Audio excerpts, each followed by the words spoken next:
la literatura argentina hay que buscarla en ciertos lugares. Por ejemplo, en una pieza de Pensión del Once, donde un escritor se pasa los años escribiendo una novela que dura toda su vida. Ese escritor es Macedonio Fernández. A veces pienso que la literatura argentina es Macedonio Fernández. Yo mismo escribí una novela pensando en Macedonio.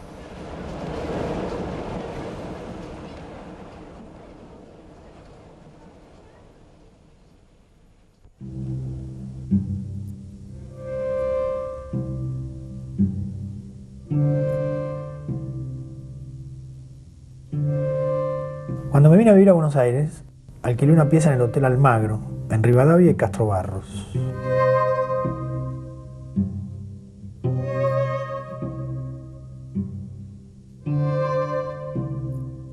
A la vuelta del hotel está la Federación de Box y los miércoles me iba a ver las peleas.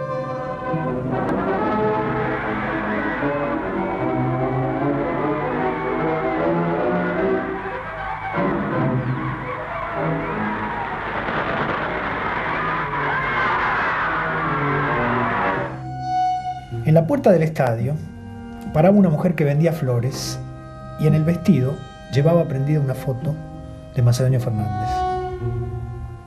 Se llamaba, o se llama, Rosa Malavia. Y durante varios meses yo la encontraba en la puerta de la Federación de Box y la invitaba a tomar el té en las Violetas. Nunca supe dónde vivía, porque nunca me lo quiso decir. Supongo que alquilaba ella también alguna pieza en un hotel de la zona o dormía en un zaguán. Tomaba el desayuno en la iglesia evangélica que hay en Medrano y comía lo que le regalaban los puesteros del mercado que estaba enfrente de la pensión. A Macedonio lo había conocido de chica, a los 15, cuando todavía iba a la escuela. Decía que en aquel tiempo Macedonio ocupaba una casita por Morón o en Aedo y que ella lo visitaba porque vivía a la vuelta y que su padre era médico. Nunca supe de dónde había sacado la foto y nunca supe si lo que me contaba era verdad. A veces se quedaba un rato callada y después me decía que ella era totalmente macedoniana. Y con eso tal vez quería decirme que era inocente.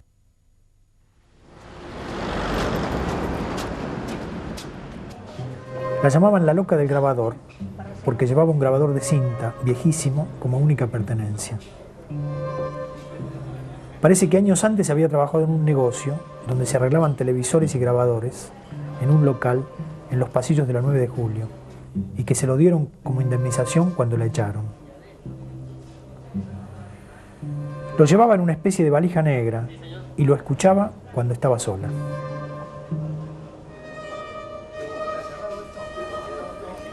A veces de pronto se perdía un poco y me miraba con los ojos vacíos y decía que estaba muerta y que tenía todo el cuerpo hueco por dentro, como si fuera una muñeca de porcelana.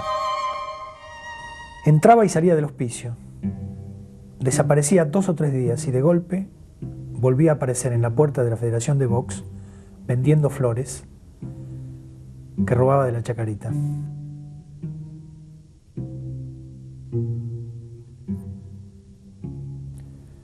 De un día para otro no la vi más. Me dijeron que la habían internado en el Moyano, pero cuando fui a visitarla no me reconoció o no me quiso recibir.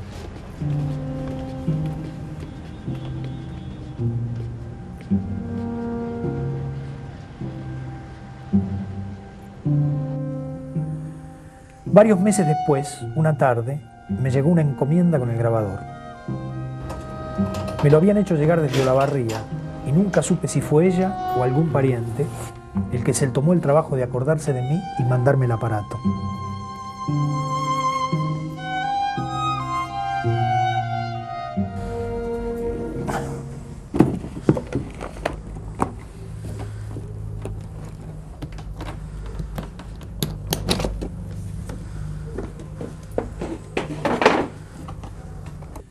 Ese grabador y la voz de una mujer que cree estar muerta y vende violetas en la puerta de la Federación de Box de la calle Castro Barros fueron para mí la imagen inicial de la máquina de Macedonio en la ciudad ausente. Hay un mundo para todo nacer. La voz perdida de una mujer con la que Macedonio conversa en la soledad de una pieza de hotel. Nacer y no hallarlo es imposible. No se ha visto a ningún yo que naciendo se encontrara sin mundo. Por lo que creo que la realidad que hay la traemos nosotros y no quedaría nada de ella si efectivamente muriéramos como algunos temen. Hay una voz. No sé si será realmente la voz de Macedonio. Una frase se repite con pequeñas variantes, como si alguien estuviera dictando. Hay un mundo para todo nacer, y el no nacer no tiene nada de personal, es meramente no haber mundo.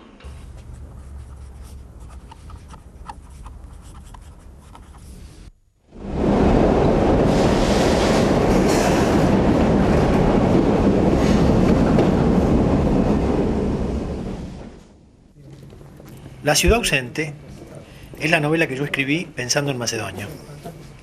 Y a partir de esa novela, Gerardo Gandini compuso una ópera.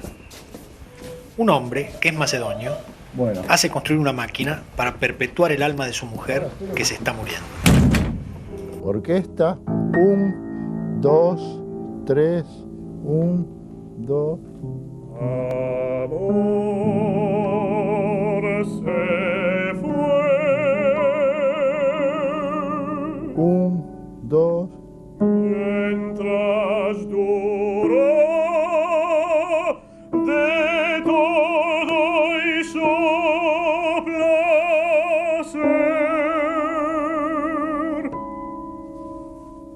Cuando se fue, nada dejó que no doliera. Van creciendo. Hacemos tocamos todas, hacemos la escena entera. 1, Pero, 2, ¿quién era realmente Macedonio 4, Fernández? Macedonio es un tipo que canta en tono menor. Siempre hay una especie de acorde de Macedonio, que es un acorde como de fa menor. Eso sí, por ahí está por ahí abajo. Todo completo, las notas de Macedonio serían estas.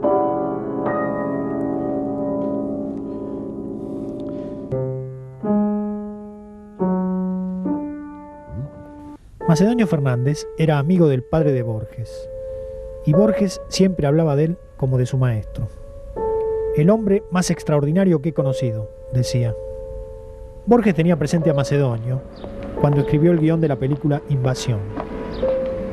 Don Porfirio es una especie de doble de Macedonio, interpretado aquí por Juan Carlos Paz, el músico.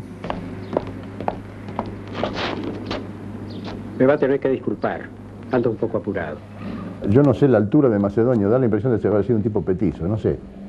Bueno, Paz era un tipo petizo, flaquito, con libros en francés bajo el brazo, y bueno, con bigotes sería muy parecido a Macedonio, tal como aparece en la película Invasión, es muy parecido a Macedonio con bigote y poncho, en realidad.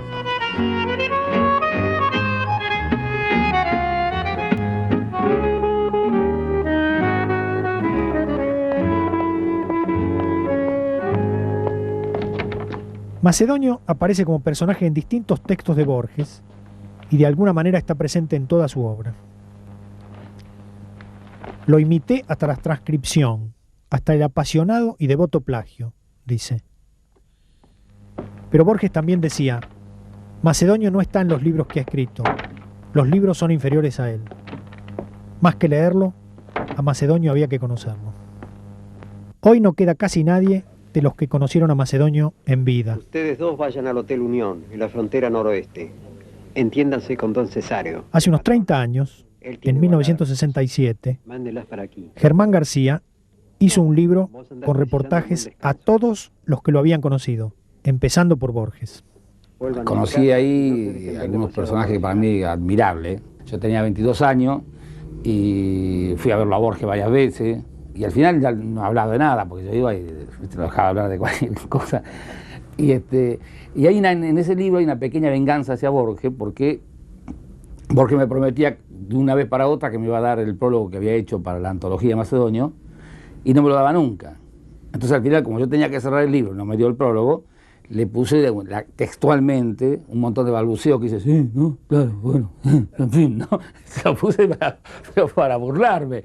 Y creo que Bioy Casares o alguno de ellos se dio cuenta, porque dijo que era una impertinencia, porque eso se había publicado así, etcétera, etcétera, que Borges había escrito sobre Macedonio cosas muy importantes. Bueno. Pero además pues yo tenía una cierta molestia por este mito que inventó Borges, de que Macedonio era una persona que hablaba pero no escribía, y que lo que importaba era su conversación, y me parecía que había una ambigüedad ahí, porque había una especie de admiración por la figura, pero que consistía en una especie de borrar totalmente lo que Macedonio había escrito. El problema de Macedonio, y eso también pasa un poco con Juan Elio Ortiz, que se ha hecho un mito del personaje que impide su lectura atenta, y además Macedonio es para leer atentamente. Y entonces, qué sé yo, muchos han contribuido indudablemente a esto. Pienso que el escritor más famoso que tenemos también estuvo en eso, al punto que se corrió el rumor de que era una creación de Borges.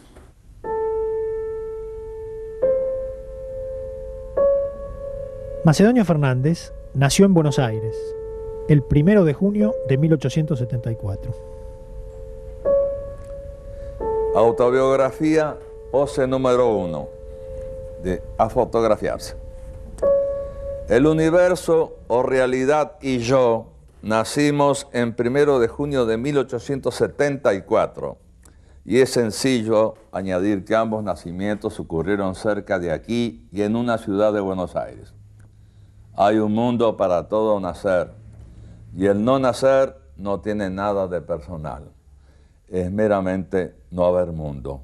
Nacer y no hallarlo es imposible. No se ha visto a ningún yo que naciendo se encontrara sin mundo.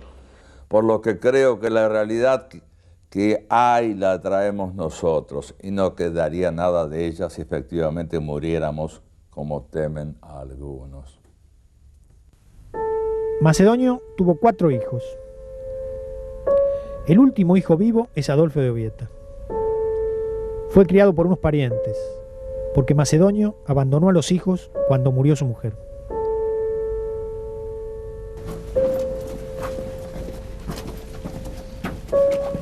Macedonio vivió durante años en pobrísimas piezas de pensión o en casa de amigos, arrastrando de un lugar a otro una valija con sus cuadernos, su obra interminable.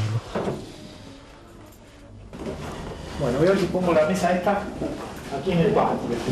Si no fuera por Adolfo, el hijo que fue abandonado y que después terminó dedicando su vida a rescatar los escritos del padre, probablemente se hubiera perdido toda la obra de Macedonio Fernández.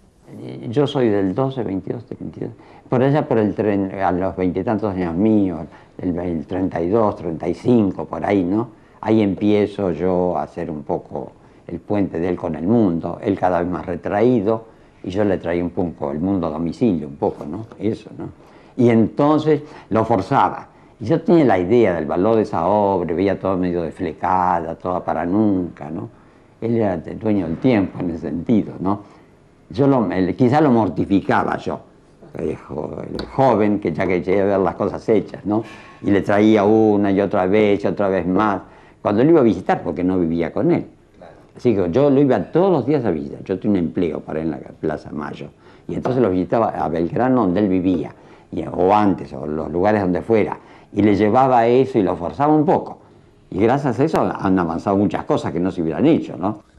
Bueno, yo creo que era una necesidad imperiosa, ¿no? La vida de Macedonio debe haber sido un poco dramática, con muchas frustraciones, ¿no? Y pienso que él entonces tenía forzosamente escribir como necesidad, y lo demás no tenía mayor importancia para él. Ahora a lo mejor se lo tomaron al pie de la letra, entonces lo publicaron poco, ¿no? Eso es peligroso, ¿no? Y aún así, en el prólogo Noto de Vigilia, dice que no lo hubiera publicado él, sino que Scalabrini Ortiz, Francisco Luis Bernárdez y Leopoldo Marechal prácticamente le arrebataron los manuscritos y lo llevaron a la imprenta. Si no, no hubiera podido quedarte inédito. Sin embargo, siempre escribiendo. Bien, siempre escribiendo. Es como si una cosa que era distinto el de escribir del publicar. ¿Para quién escribía? No sé, para la posteridad, para sí mismo, para no se sabe. Macedonio tenía fotofobia, no sé si ese dato lo tenías. O sea, el tipo escribía en la oscuridad con una vela dentro del ropero. A eso me lo contó alguien. O sea, el tipo abría un ropero, ponía una vela y ponía el libro acá arriba, porque no podía haber luz delante de él, ¿no? O sea, esos tipos que han llegado a, digamos, a límites donde la alteración perceptiva de la vida cotidiana es ya inquietante. Alguien que quiso incluso llevar a la práctica lo que pensaba desde muy joven, después no lo pudo hacer y después otras circunstancias de la vida y todo lo demás. Yo creo que tenía mucha necesidad de escribir y mucho menos de publicar. Y yo creo que la escritura para Macedonio es justamente lo que hace que no sea un loco.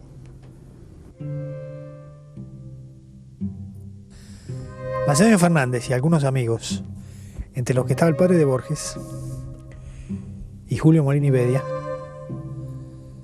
intentaron a fines del siglo XIX, hacia 1897, fundar una comuna anarquista en una isla. Parece que fue una especie de proyecto de colonia utópica, con 3 o 4 personas, entre las cuales estaba el padre Borges, que no pudo ir porque se casaba en ese momento, en el año 98, Julio Molini Bedia, un tal Muscari, Carlos Muscari, y no sé, algún otro. Ahora, ¿qué contenido tenía? Yo supongo que estaban un poco de moda en el siglo pasado esas colonias de tipo anárquico. Y se instalaron en esa isla, casi cerca de la frontera con el Paraguay, e hicieron lo que hacen, o lo que han hecho a lo largo de los siglos y a lo largo de la historia, muchos que han buscado una isla para escaparse, ¿no? Como si fueran náufragos de la sociedad, digamos así. Yo lo que me acuerdo, haber oído, sí, no sé si ya por broma, ¿no?, que la idea era de comunidad de mujeres. Ojo, ojo, en Buenos Aires o Paraguay, es una idea platónica, ¿no? Claro, poniendo mucho el acento en la comunidad, esa es la idea, ¿no? En eso sería supuesto, quizás eso fuera medio broma, no. Porque también se acordaba otra cosa, que era también comida, una comida única, una gran fuente única de comida y todos sirviéndose la única. Todo lo que se va a fomentar la comunidad, lo que sea, ¿no? Pero todo eso no tiene mayor sustancia, así que no sé. De la experiencia de la comuna anarquista, de hecho lo que queda es el libro de Julio Molini Bedia, que se llama La Nueva Argentina, que es una especie de programa utópico, ¿no es cierto?, construido a partir de lo que podríamos considerar los restos de esa experiencia. Ahora, a la vez yo tengo la certeza de que toda la obra de Macedonio puede ser leída como una suerte de archivo de esa sociedad perdida, como si Macedonio hubiera sido el cronista de esa sociedad futura, a la que él de hecho siempre volvía, como para buscar nuevos testimonios, y toda su obra es, en un cierto sentido, como la versión fragmentada, ¿no?, de lo que era ese universo, del que en un sentido él era al mismo tiempo el cronista y el testigo y el héroe, ¿no? Y me parece entonces que si uno lo imagina en esas piezas aisladas de pensión, que funcionaban como una especie de isla mínima, escribiendo con esa letra que los años variaban, ¿no?, que iba modificándose, escribiendo la crónica de ese lugar perdido, tratando en algún sentido de rescatar, ¿no?, la fuerza de la ilusión. Hay una frase de Macedonio que a mí se me pareció que condensaba toda esta noción, ¿no? Dice Macedonio en una carta a Borges: emancipémonos de los imposibles, de todo lo que buscamos y creemos a veces que no hay, y peor aún, que no puede haber.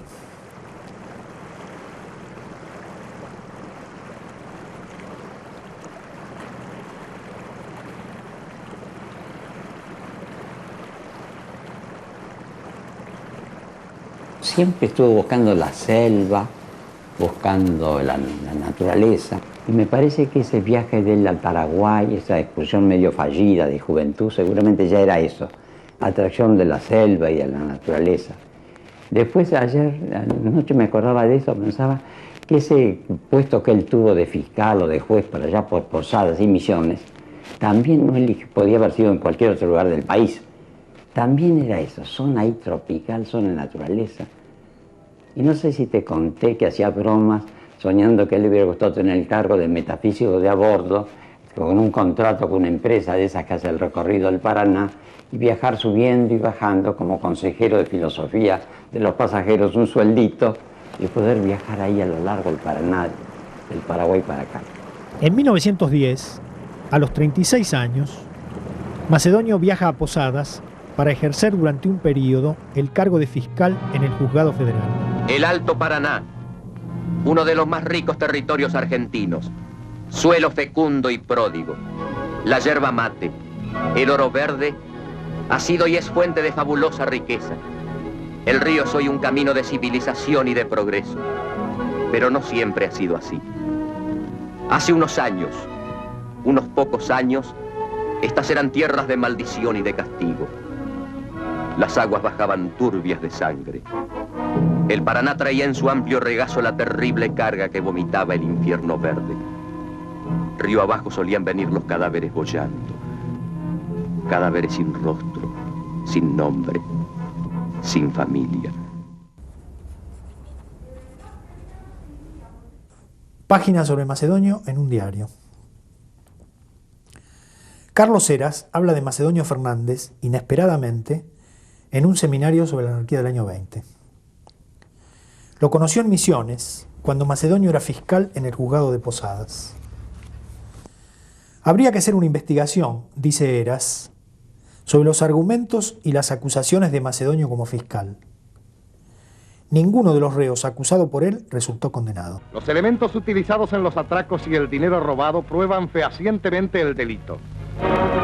Luis Laurito, con adornos femeninos, es un personaje patológico unido al ejecutor de los homicidios por una extraña amistad.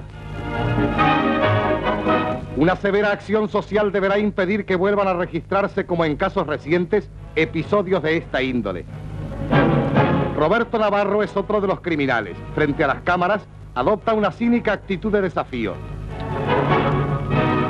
El estrangulador César Paesano simula ataques de epilepsia para escapar a la condigna sanción. Fue un crítico de la justicia, sí, con una impugnación sobre el Estado de fondo, así que mínimo de leyes, diría él, ¿no? Mínimo de leyes, mínimo de Estado, máximo de personas, máximo de relaciones morales, libres. Recordaba el caso de un hombre que había asesinado a sus dos hijas con una navaja, primero a una y 2 horas después a la otra, que por supuesto estaba casi desmayada de terror, y las había enterrado en los fondos de una iglesia porque era tierra bendita.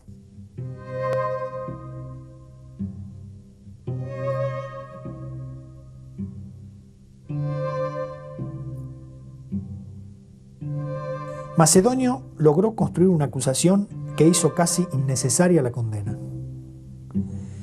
Heras dijo que el argumento de Macedonio consistió en sostener que el hombre había matado a sus 2 hijas, una de 12 y otra de 14, porque no quería verlas condenadas a repetir la vida de su madre, que había terminado loca, ni la de la hermana mayor, Elisa Barrios, una conocida cancionista popular.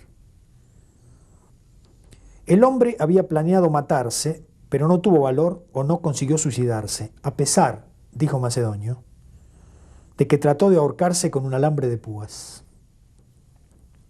El hecho de que hubiese usado un alambre de púas se había convertido en un elemento central en la acusación de Macedonio.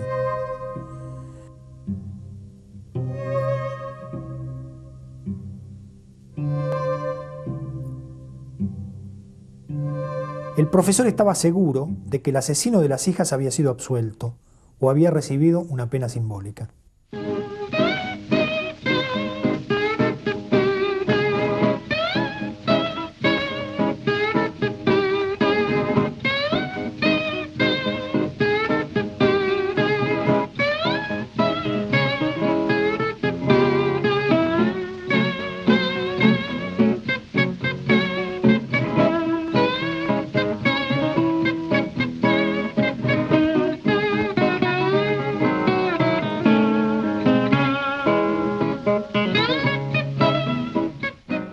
Hacia 1923, Macedonio es descubierto por Borges y otros jóvenes escritores que se convierten en sus discípulos.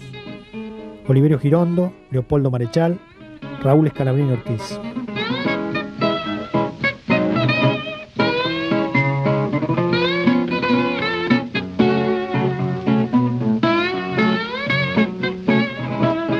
Alrededor de las charlas de café en la Perla del Once, en el Royal Keller de Corrientes y Esmeralda y en la confitería El Molino de Congreso, empieza la vanguardia en la Argentina.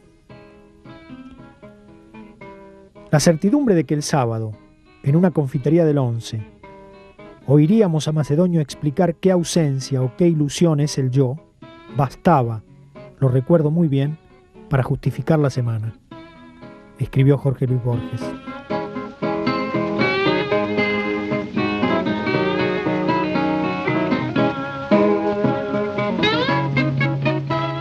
En 1927, varios amigos de Macedonio lanzan en el diario Crítica, en un suelto, la candidatura a presidente del escritor.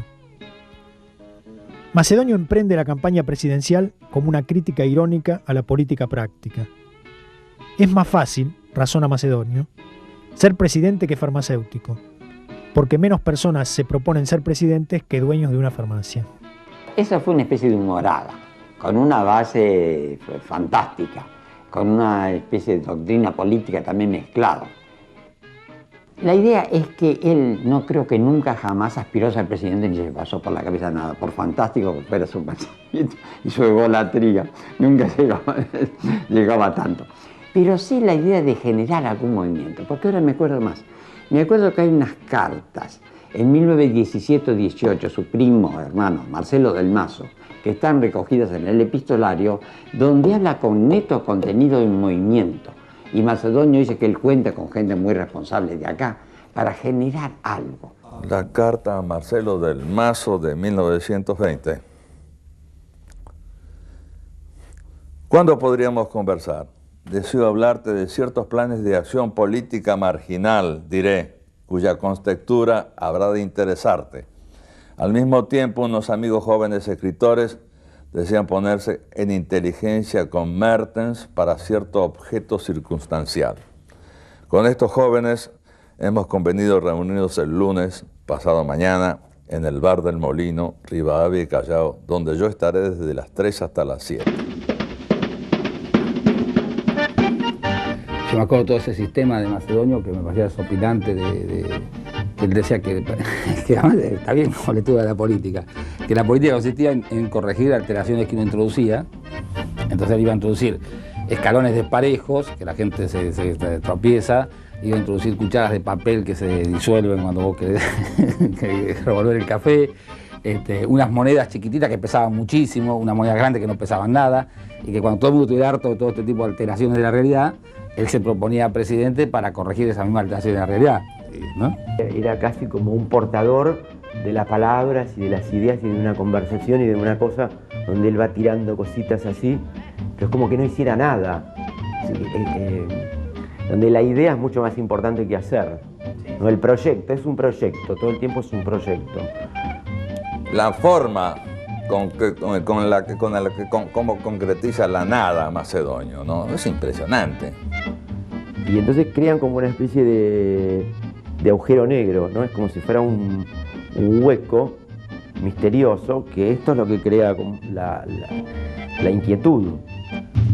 Y yo me doy cuenta en situaciones que me han pasado que me acuerdo por Macedonio. La otra vez yo caminaba en dirección al Colón por la calle como Cerrito, una de esas, y al torcer hacia la Plaza de la Valle me ataja un fotógrafo, padre de una pianista famosa, una cosa, de un hombre en el extranjero, y me dice, usted seguramente va al Colón. Digo, yo no voy al Colón. Ah, yo creí que usted iba al Colón. Y entonces quería avisarle a él que el concierto de hoy se suspendió hasta el viernes. Entonces yo le dije, bueno, yo no iba al Colón, pero de todas maneras, muchas gracias. Bueno, esa es una situación típicamente macedoniana, que yo ni me acordaría de ella si no me la hubiera cantado en otras historias macedonios.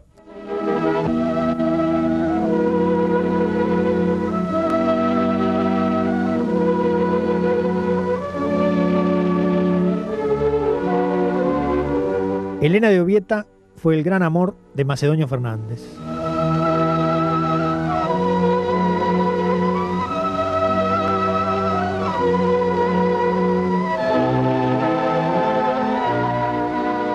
Cuando ella murió, Macedonio abandonó todo y empezó a vivir sin nada, como una asceta o un místico. Helena se convirtió en la eterna, en la que persiste más allá de la muerte.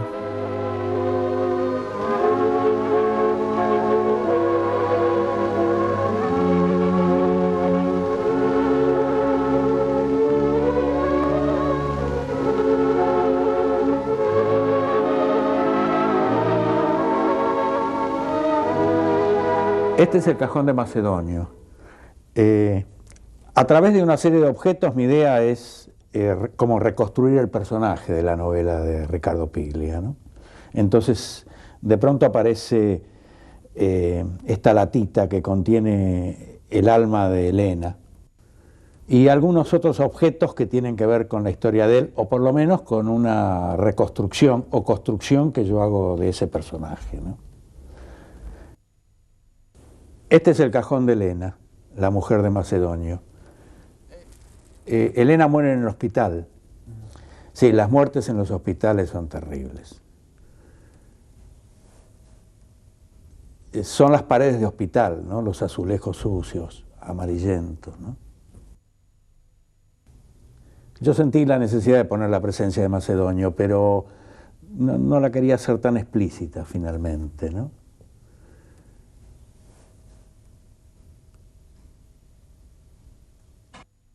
Este es el cajón del ingeniero ruso.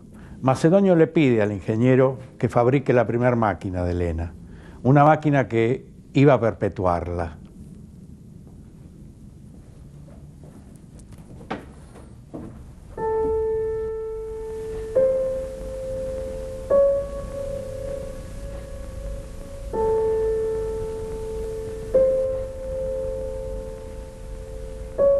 Había que hacer un esfuerzo titánico para conseguirlo.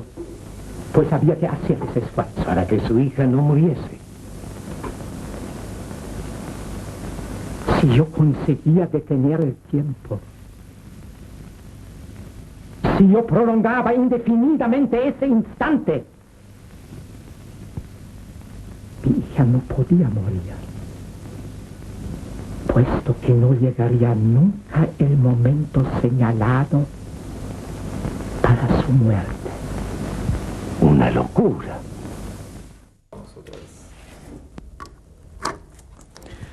Bueno, ahora les voy a mostrar la máquina de la mujer de Macedonio, que tiene una luz que titila.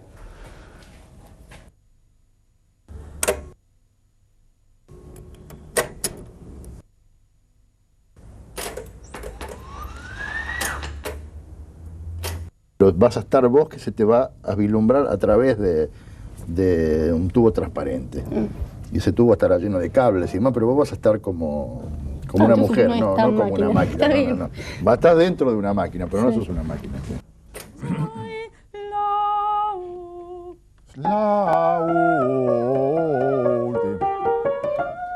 ¿La última mujer?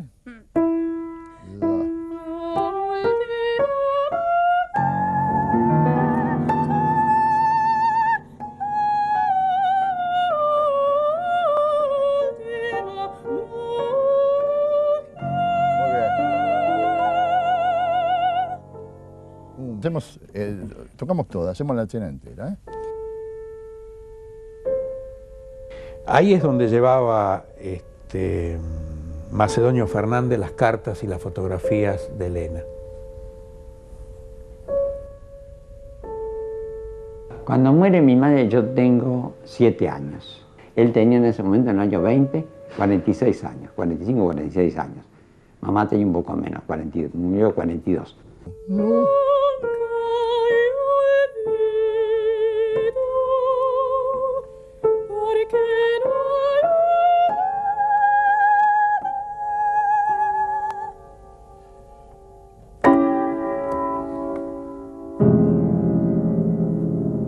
Helena de Obieta, bella muerte.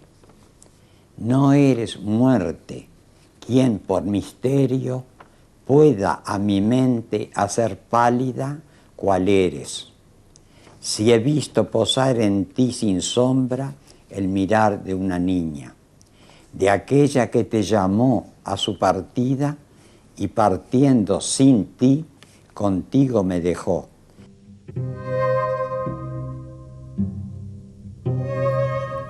Yo tengo la impresión que todas estas distintas prácticas alternativas, vamos a llamarlas así, que Macedonio realizaba,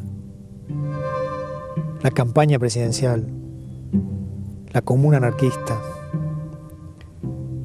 cierta noción de la pasión, vamos a decir así, confluyen en determinado momento en lo que va a ser su obra máxima, el libro futuro, el Museo de la Novela del Eterno.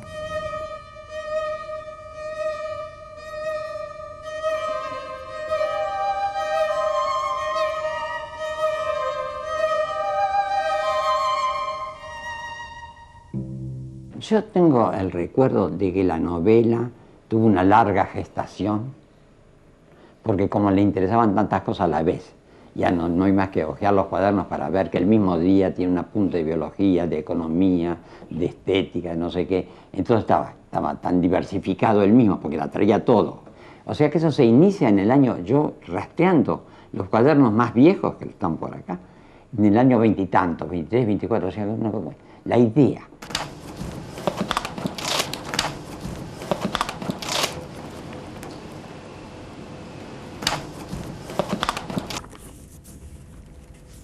Hay muchas cosas por descifrar, esto está sin pasar, mira vos.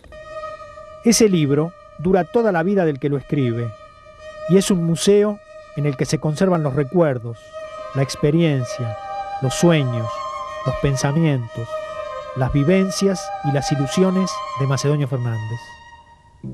Una novela que es al mismo tiempo un diario personal, un tratado sobre el arte, un plan de vida y una experiencia de lo irreal en su forma más perfecta.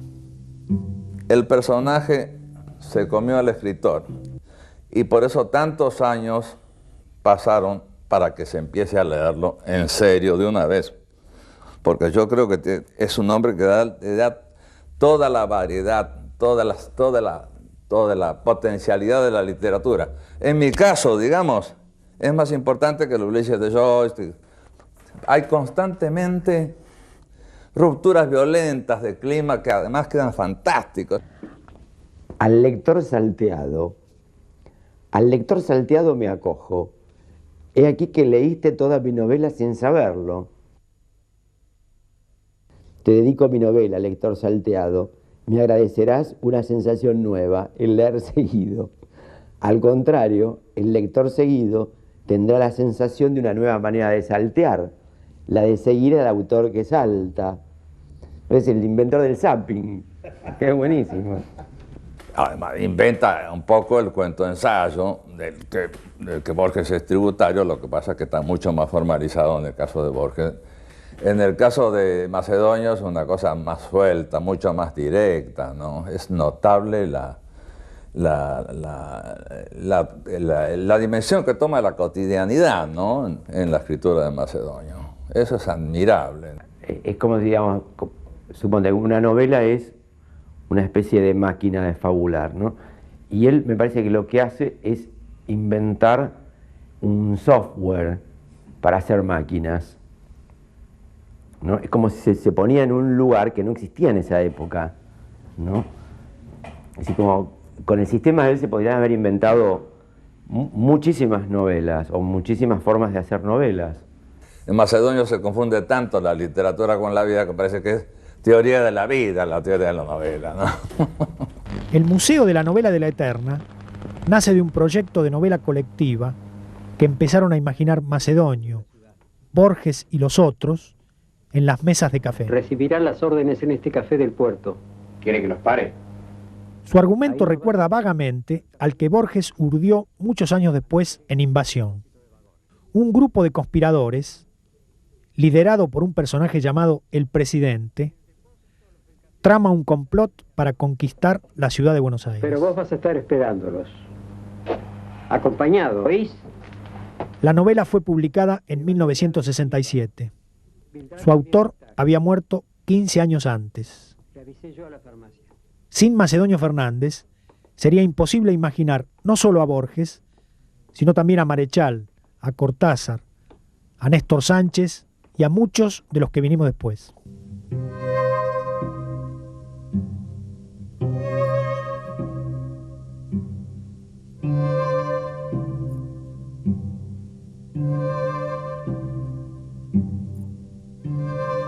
Las Heras 4015. Es un departamentito a la calle. Ahí transcurrió los últimos años Macedonio, ahí. Sin miedo, jamás le oí hablar de la muerte. Él, al contrario, fue muy positivo en materia de muerte. Nunca le temió. Pudo temerle al dolor físico, eso sí. Pero en cuanto a la muerte, ninguna.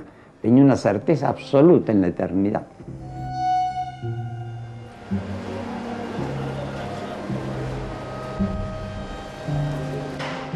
Macedonio está en la ciudad. Él escribió la obra del porvenir. Sus libros transcurren en el futuro. El siglo próximo será macedoniano.